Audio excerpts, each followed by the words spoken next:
sorts of colours of goats at our farm. Brown, black, white, buckskin and chamoisé. But have you ever heard of green goats? Sometimes I play so much with my green goats that I turn green too. Joking aside, we tattoo our baby dairy goats as part of the United States Department of Agriculture's initiative to track on the consumer food supply.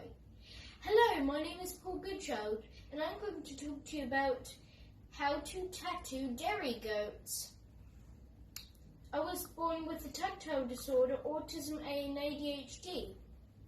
And when I was a baby, my mum was experimenting with my diet and realised I was lactose intolerant and couldn't drink cow milk. Then she decided to buy goats so I could drink their milk because goat milk is like softer than cow milk, and that was what I could handle.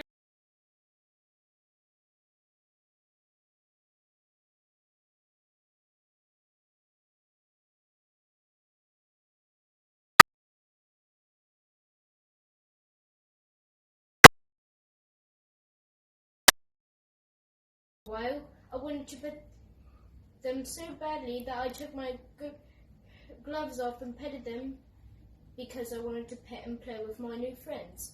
So that was the end of the line for my tactile disorder. Blabber blabber aside, now I'm going to show you about one of the main reasons, besides the United States Department of Agriculture's initiative to tattoo goats. One of the reasons is a disease called scrapie. P.S. It is not a disease like this virus we're having.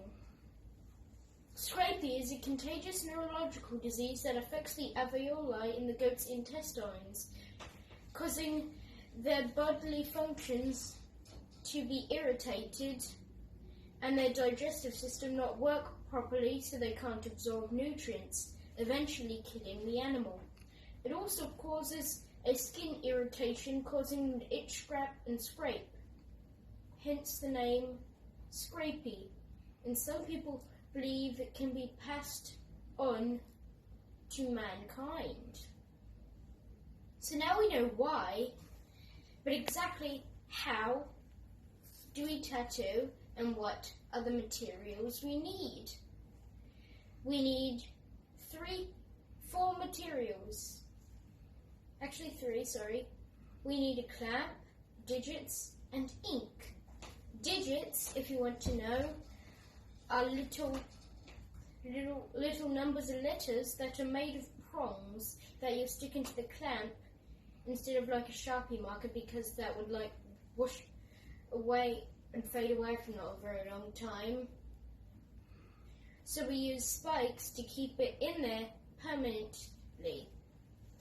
So we stick the spikes in the clamp backwards and right to left and stick them in the goat's ear. If you want to know what information we put into the goat's ears and which ears we put it into on, we put the farm name into the right ear and the birth date and number into the left ear.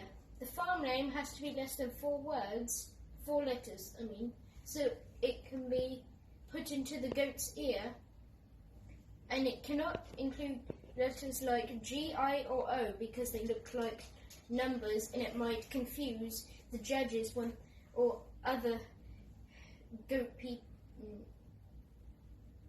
people when they're looking at the goat's identification. So the farm name is what you put on the right ear, and what the birth date and number are is the birth date is a letter. Like I said, some letters look like numbers, so we don't use those. And you put a letter to know the year of which the goat was born. The number is the number of which goat it was born on this farm, first to last. So if it was the first goat, they put a 1. If it was the second goat, they put a 2, etc. And lastly, you need ink. Some people use black or white ink, but that doesn't show up because some goat's skin is the same color of the ink, black or white. So most people use green ink so it will show up better.